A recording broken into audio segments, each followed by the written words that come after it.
Hello everyone, this is Story Hunter.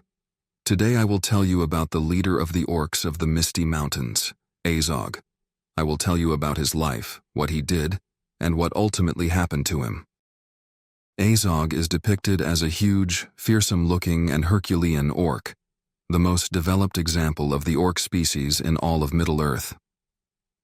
Unlike any other orcs, Azog and his band speak using the orcish language rather than in English, refuses to speak in common speech, even for people who do not know orcish. Azog is also a very large and extremely powerful orc, as tall if not taller than even the most advanced Uruk-hai, and far more bulky. His skin is bone white, compared to other orcs whose skin color generally ranges from sickly green to a dark brown or lighter peachy colors. Further differentiating Azog from other orcs are his piercing blue eyes and smoother skin, with deep tattoo-like incisions covering his face and torso. He also looks arguably less barbaric than other orcs, save for the wicked-looking metal claw replacing his severed forearm. The aft end of the prosthetic ends in a spike protruding near his elbow, heavily suggesting that the limb was crudely implanted by driving the spike through Azog's arm stump. The fact that Azog can sustain this prosthesis is an example of his immense ambitions to survive. Azog's body is a collage of battle scars and combat tattoos, and is possibly designed to intimidate his enemies on the battlefield. When riding a warg, he is forced into a combative stoop because of his detached arm. However, he still manages to fight quite savagely. In the Battle of Five Armies, Azog wore a chest plate and replaced his usual prosthetic arm with a double blade attached at the elbow. During his final battle with Thorin, he also abandoned his usual mace in favor of what appeared to be a large brick on a chain, perhaps salvaged from the decrepit towers of Ravenhill. He wielded this impromptu weapon much like a flail. Azog as the wrathful, psychopathic, iron-fisted, malevolent, bloodthirsty, insidious, cynical, bitter, malicious, arrogant, and merciless chieftain of the Orcs of Moria and leader of the Warg Riders. He is cunning, monomaniacal, and ruthless beyond the usual Orcish hostility, with a bitter and hateful obsession for vengeance against Thorin Oakenshield for cutting off his arm in battle. Azog is an orc patriot and adores the traditions of the orcs. He even feels disgust for common speech, since although he understands it, he never uses it, even speaking to those who do not speak Orcish. Although he does seem to tolerate black speech, since he spoke to Sauron in that language. Azog has a complete intolerance towards failure and wields total power over his orc followers. Azog enjoys taunting Thorin. Azog is extremely sadistic, as shown in his taunting of Thorin. He is intensely sadistic, gleefully mocking Thorin in their second confrontation by saying that his father reeked of the smell of fear, which apparently made Thorin think that Azog killed his father, to goad him into attacking. He also seemed to enjoy watching the wargs attacking the dwarves. Despite this, he has a mutually beneficial relationship with his son Bolg, as he expresses great pride in him. Yet Azog holds high expectations for him and can become very angered if his expectations are not met. He is also more independent compared to most other orcs, as he inspires strong leadership and self-reliance that can only be matched by a hunter or a true-born warrior. Azog's monomania is shown by his obsession with wiping out the line of Durin. He made good on his vow by murdering Thror and also driving Thrain into hiding. However, he was too arrogant to think that Thorin could beat him, even though he managed to completely disarm the latter during their climatic duel at Azanul Bazaar. After this, he became hell-bent on revenge, incredibly determined to kill Thorin Oakenshield for cutting off his arm. This drove Azog not to care what the cost was, so long as it gave him a chance to get his own back on the dwarf prince.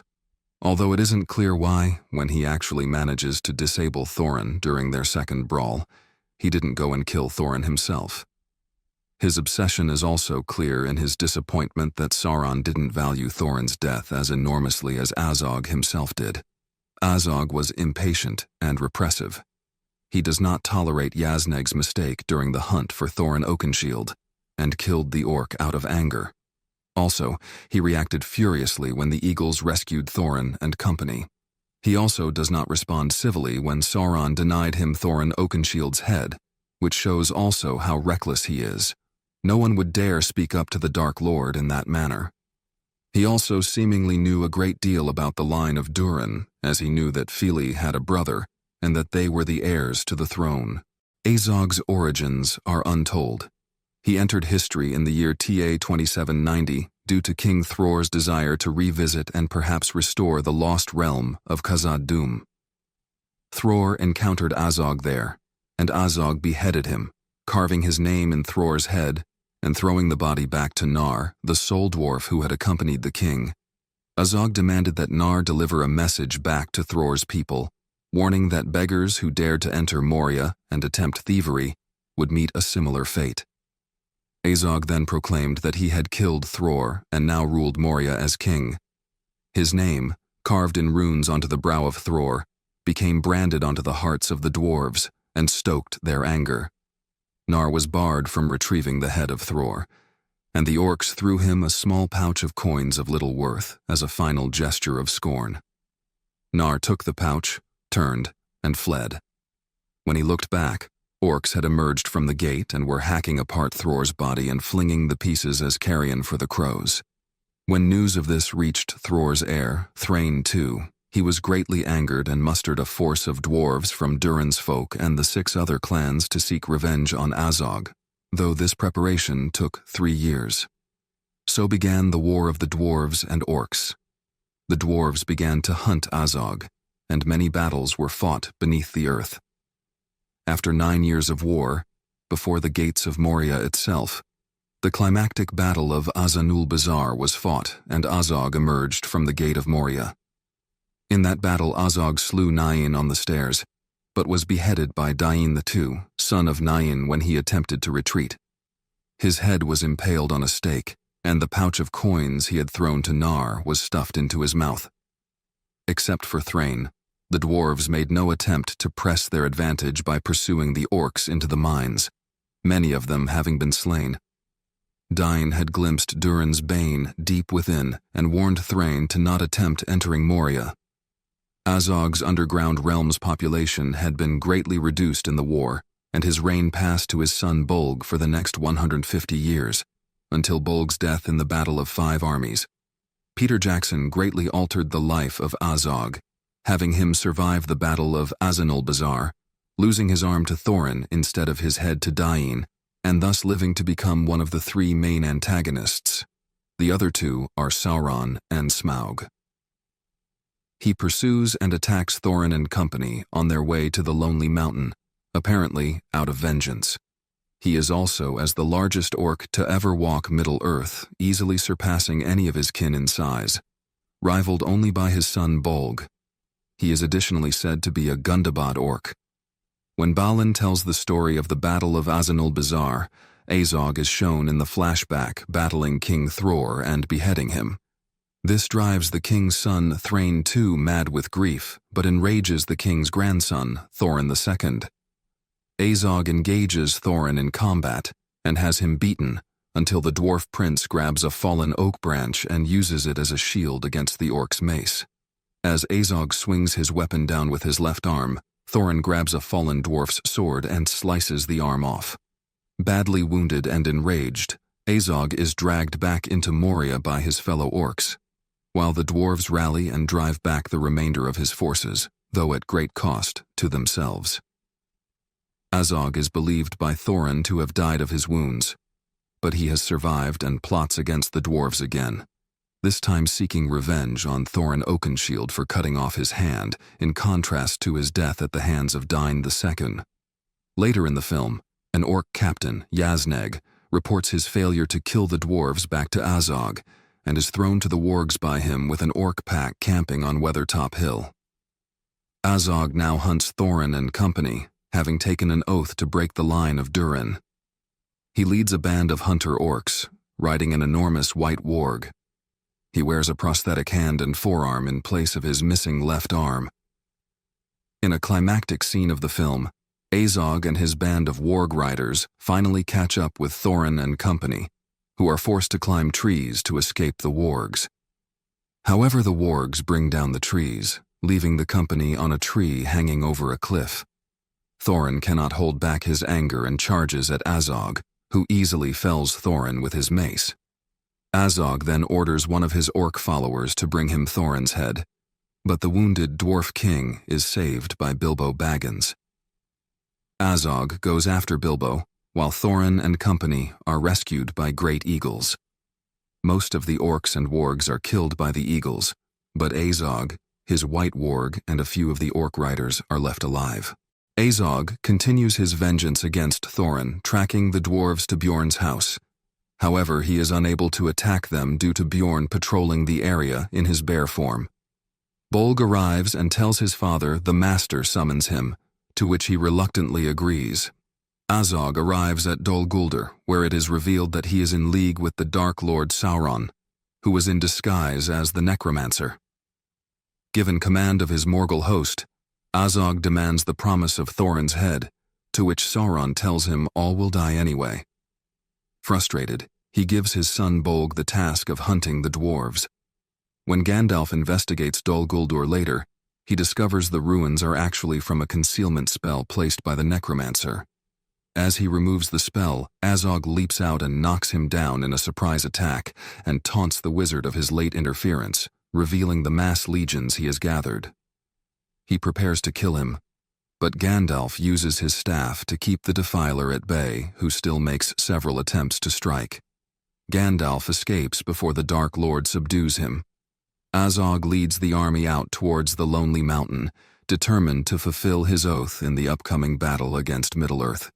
Azog is marching with his orc army, consisting mainly of Moria orcs, warg riders, and many deformed trolls and ogres, on the Lonely Mountain when Bolg arrives and informs him that Legolas and Tauriel attacked him.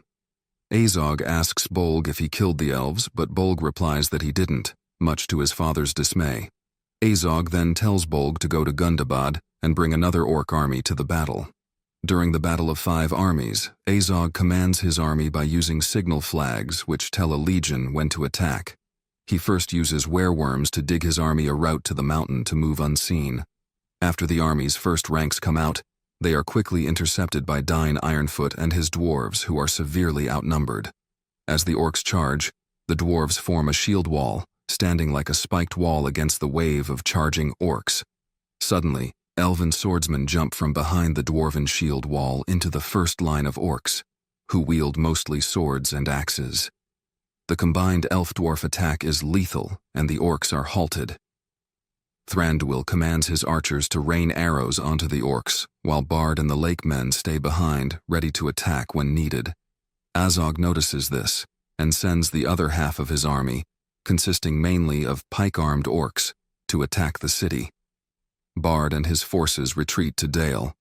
The orcs pull out several trebuchets, carried by trolls and manned by goblins, and weaken the city walls. Then, they send a sapper troll to break through the wall, and orcs, battle trolls, and half-trolls start pouring into the city, massacring anyone in the way. Bard charges with his army and temporarily halts Azog's force, but not for long. Thranduil, Gandalf, and most of the elven army also head for the city, but many are killed on the way, and Thranduil himself is dismounted and surrounded by enemies. Beneath the mountain, Dain's steed is also killed, and many dwarves start retreating to the mountain. Azog's army nearly takes Dale and corners the dwarves, but Azog commands his force to halt so that his battle trolls could come forward. Then he commands his army to annihilate the sons of Durin. Suddenly, Thorin and company burst out of the mountain and charge the orcs. At some point by now, Bolg, his wargs, bats, and some goblin mercenaries come ahead of the main Gundabad force. The bats swoop down on both dwarves and men, killing dozens. Thranduil attempts to retreat, but is halted by Legolas and Tauriel. Azog's death Thorin, Dwalin, Fili, and Kili go after Azog on Ravenhill on mountain goats, but when they reach there, Azog snatches Fili and impales the dwarf through the torso with his blade arm.